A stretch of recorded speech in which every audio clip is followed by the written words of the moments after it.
আসসালামু আলাইকুম। মানিকগঞ্জে এক ইমাম সাহেবের লাশ পাওয়া গেল নিখোঁজ হওয়ার ৩ দিন পর।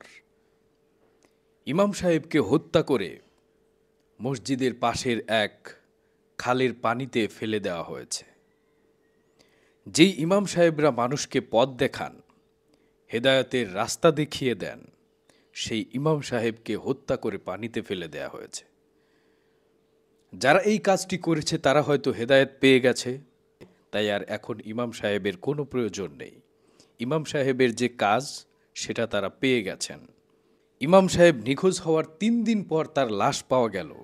এখন পর্যন্ত জানা যায়নি তাকে কেন হত্যা করা হয়েছে। যদি তিনি কোনো গুরুতর অপরাধ করতেন, তিনি কোনো সন্ত্রাসী কর্মকাণ্ডে জড়িত থাকতেন অথবা কোনো বড় ধরনের অপরাধে জড়িত থাকতেন, তাহলে এলাকাবাসী বলতে পারত তিনি কোনো অপরাধে যুক্ত আছেন কিনা। এখন পর্যন্ত যেহেতু এলাকাবাসী বলতেই পারছে না তাকে কোন অপরাধে হত্যা করা হয়েছে, তার অর্থ দাঁড়ায় তিনি বড় কোনো অপরাধে যুক্ত ছিলেন না।